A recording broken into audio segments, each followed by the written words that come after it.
Bismillahirrahmanirrahim. Assalamualaikum warahmatullahi wabarakatuh. Selamat pagi anak-anak semua. Bagaimana kabarnya? Semoga anak-anak di rumah dalam kondisi yang sehat walafiat, sehingga anak-anak bisa mengikuti pelajaran dari rumah ini dengan kondisi yang baik. Alhamdulillah, pagi ini mari kita buka pelajaran pendidikan tarikh dengan membaca doa dan basmalah terlebih dahulu. A'udzu billahi minasyaitonir rajim. Bismillahirrahmanirrahim.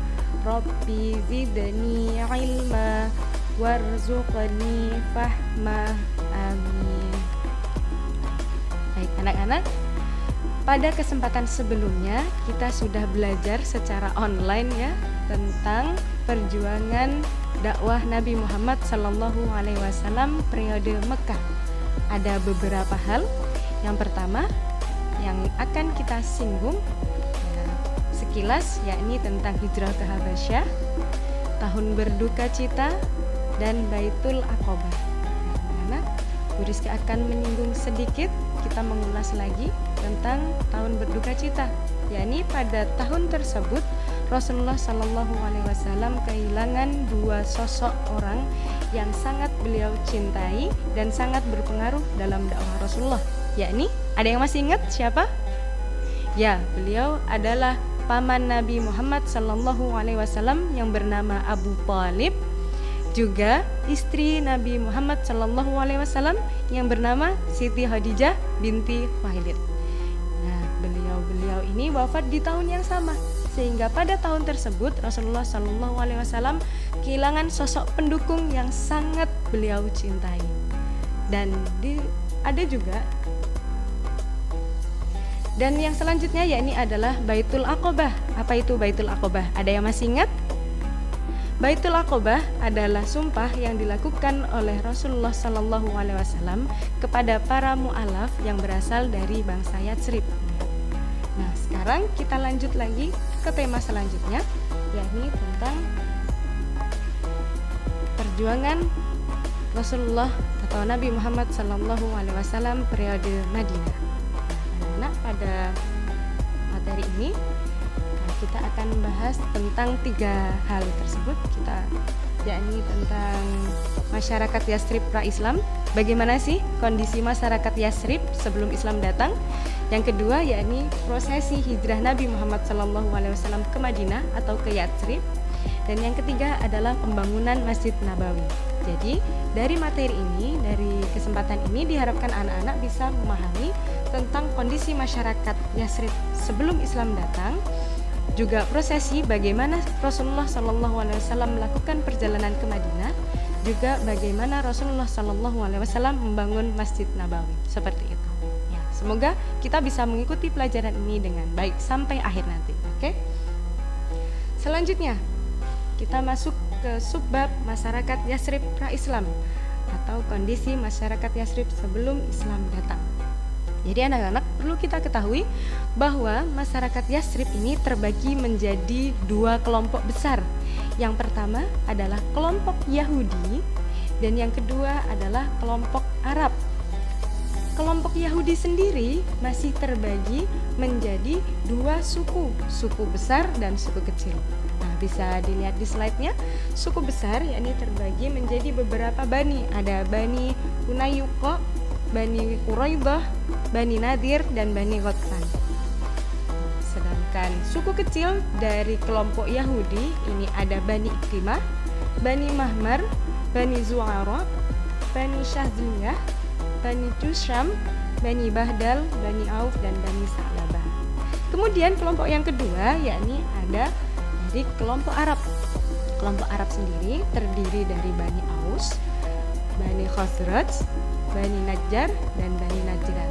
Nah, anak-anak perlu kita ketahui dari sekian kelompok Arab ada dua bani yang mana mereka termasuk suku terbesar, yakni adalah Bani Aus dan Bani Khazraj.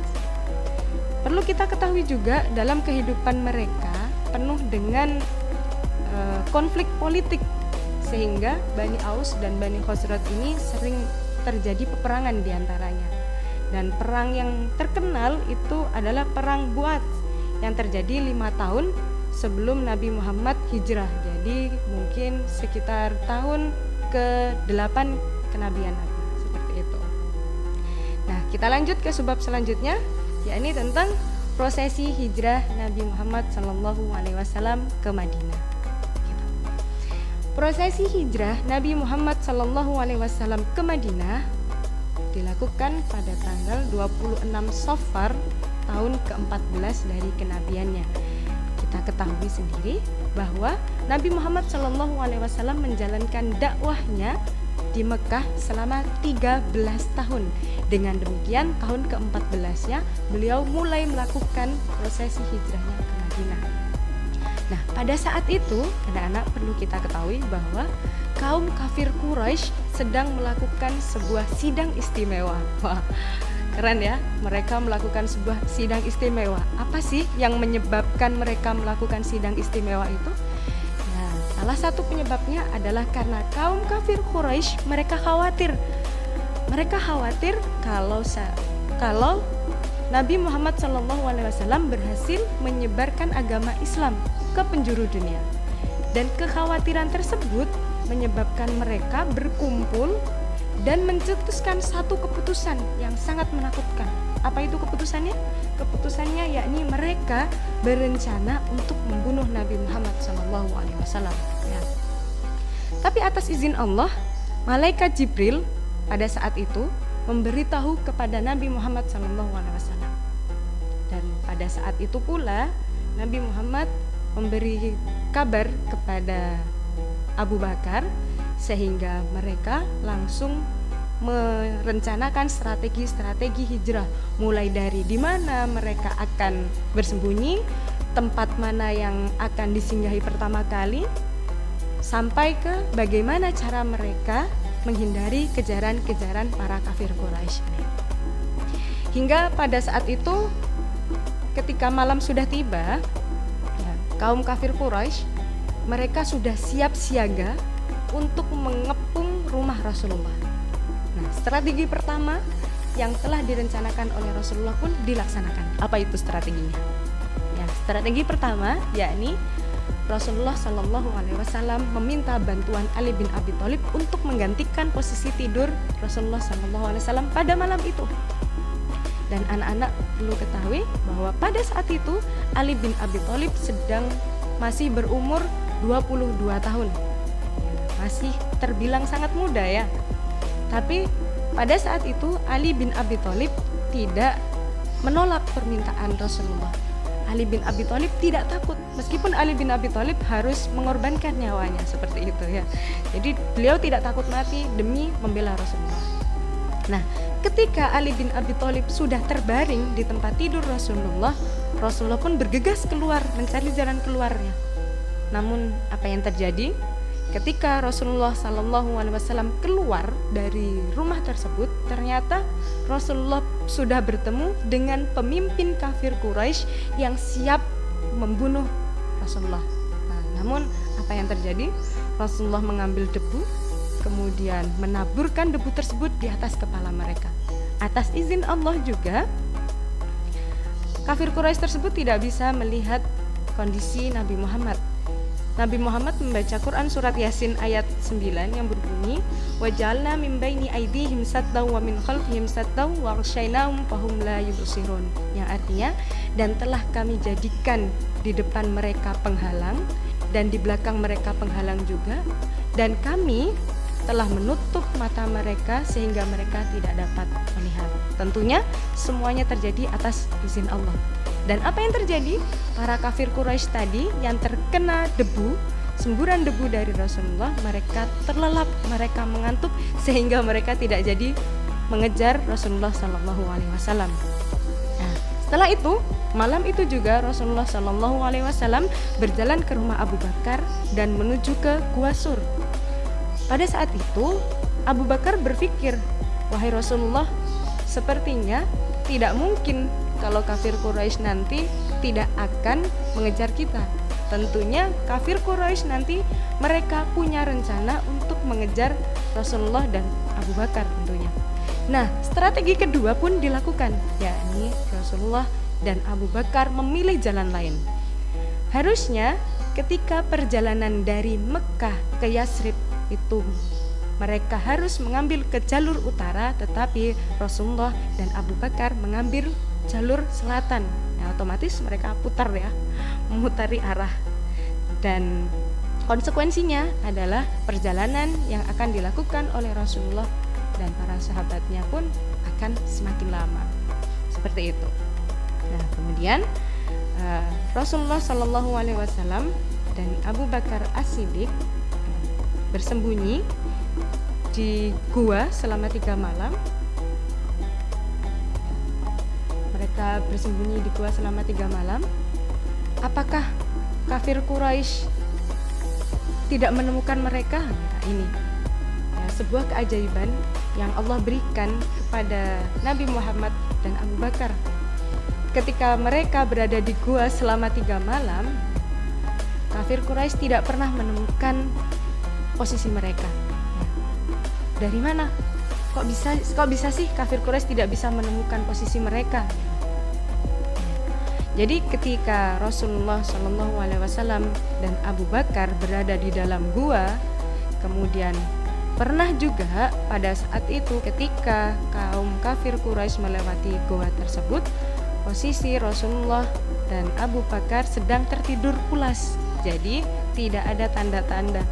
Kafir Quraisy pun tidak menduga bahwa di dalam gua tersebut ada Abu Bakar dan Nabi Muhammad SAW.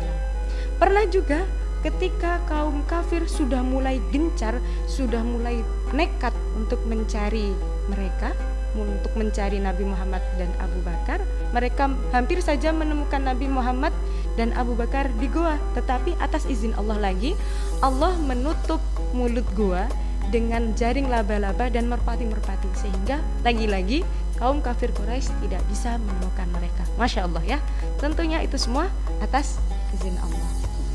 Nah, pada tanggal 8 Rabiul Awal, Nabi Muhammad SAW dan para sahabatnya melanjutkan perjalanannya dan beliau singgah di Kuba. Hingga pada saat itu Rasulullah SAW mendirikan masjid yang sampai sekarang dikenal dengan Masjid Kuba. Kemudian pada hari kelima bertepatan dengan hari Jumat, Rasulullah SAW melanjutkan perjalanannya ke Yatsrib hingga sampailah beliau di Yatsrib pada hari Jumat di perkampungan Bani Salim bin Auf. Nah, waktu itu ketika Rasulullah sampai di Yatsrib sudah memasuki waktu sholat Jumat, sehingga Rasulullah langsung memimpin jamaah untuk sholat Jumat bersama 100 orang laki-laki.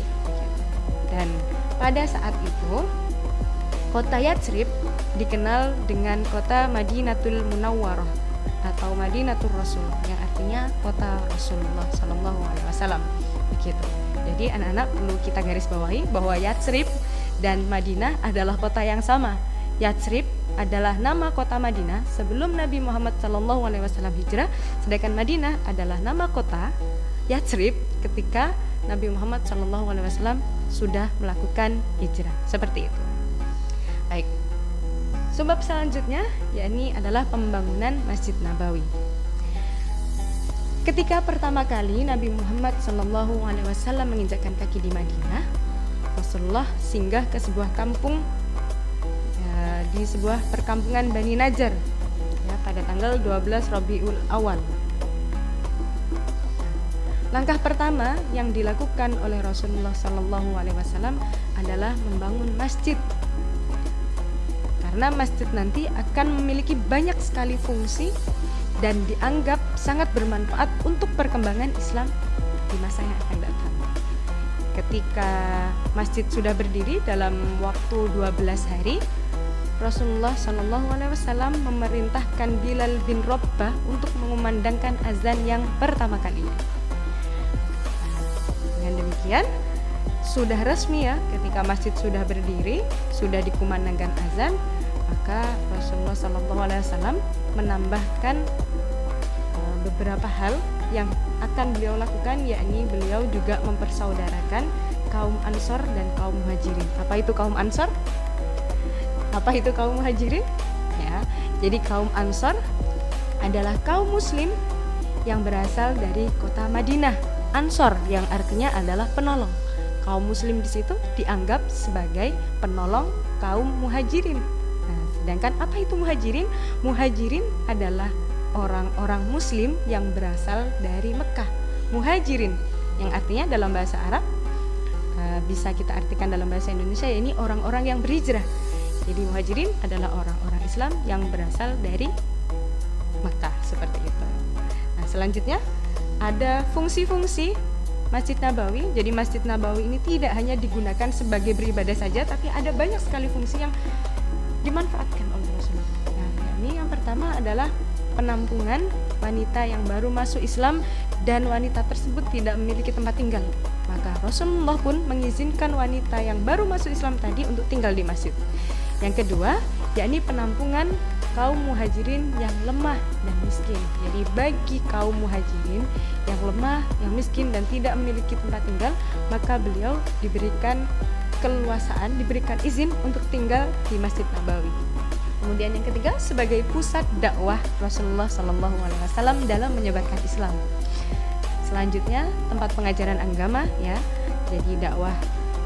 Jadi Masjid Nabawi ini juga difungsikan sebagai pusat pengajaran ajaran agama Islam yang dipimpin langsung oleh Rasulullah pada para pengikut-pengikutnya.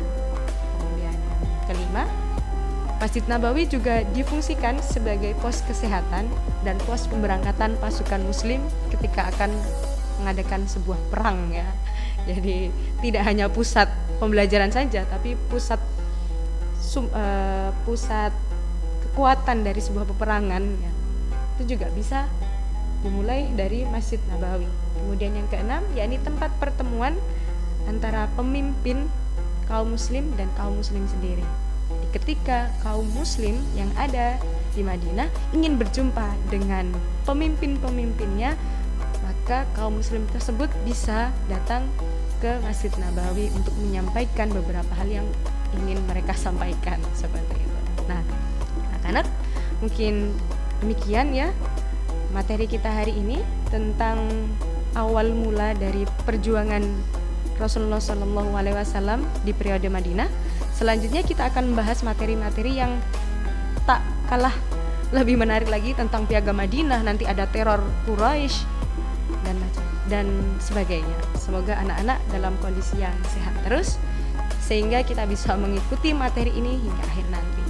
Baik, mungkin demikian dari Bu Rizka, kurang lebihnya mohon maaf. Dan tetap dijaga kesehatannya, semangat belajarnya juga terus untuk dipertahankan, seperti itu. Bu Rizka akhiri.